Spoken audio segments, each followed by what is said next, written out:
आज घर पर सबसे छोटा और सबसे बड़ा भाई आया। छोटे ने मेरी ससुराल में भी आकर मुझे मुक्का खिलाया और इसकी बेटी ने झूठ मूठ का पिज्जा खिलाया। अच्छा, बाकी की बातें तो बाद में करेंगे। कल तीज पर मैंने ये हरे कलर की साड़ी पहनी तो मुझे 2-3 कमेंट्स आए कि ये ग्रीन कलर की किधर से है। Kind your information, green colour की शेड्स की मैंने इधर लिस्ट लगाई है। अगर आपको नहीं पता कि ग्रीन कलर में कितने शेड होते हैं, इस लिस्ट में से मेरी साड़ी में कम से कम 2-3 कलर हैं। अब कोई और कमेंट ना आए, इस वजह से मैंने ये लिस्ट और ये वीडियो लगाई है। तो चलो अब अपने मेन मुद्दे पर आते हैं। तो छोटा भाई और बड़ा भाई छोटी बहन का सिंदारा देने के लिए आए। तो ये मुझसे भी मिलने के लिए आए और मेरी भतीजी घर के अंदर रोते हुए आई। और इसे हम हमारे पापा की बुआ बिमला बुआ के नाम से संबोधित करते हैं, यानी कि हम इसे छोटी बिमला बुआ कहकर बुलाते हैं। और बस भाइयों से मिलने के बाद सबसे पहले भाइयों को ठंडा ठंडा गर्मी में कूल कूल पानी दिया। देखो, ये तो सबसे बड़ा भाई और ये है सबसे छोटा, सबसे ज्यादा नटखट। जब भी हम घर जाते हैं, ना जाने इसका प्यार कैसा है कि ये घूंसे मार मार के हमारा स्वागत करता है। तो आज हमारे घर आया है तो मैं भी इससे पूरा बदला लूंगी। अब देखो, इसने बड़े भाई की शर्म से यहाँ तो मुझे कुछ नहीं कहा, लेकिन जब मैं किचन में इनके नाश्ते के लिए पकौड़ी बनाने के लिए गई, वहां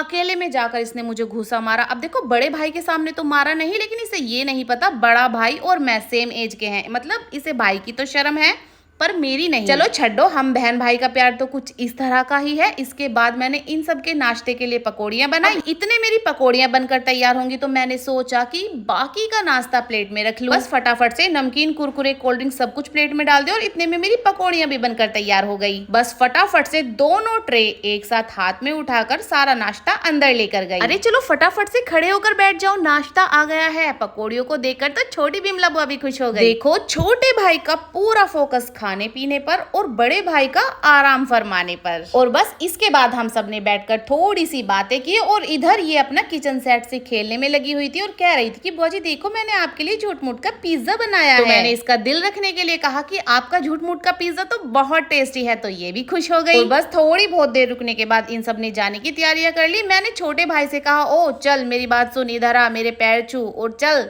फटाफट से मेरी सासू के भी पैर छू। तो बेचारे ने वही किया जो मैंने कहा। क्यों? क्योंकि यहाँ पर बड़ा भाई, जीजा और मम्मी इन सब की शर्म से, वरना मेरी कहाँ ये बात मानता है। और बस इसके बाद भारत जी और मम्मी इनको बाहर तक छोड़ने के लिए गए। आज के लिए इतना ही, मिलता है नेक्स्ट व्लॉग में। जय श्री राधे।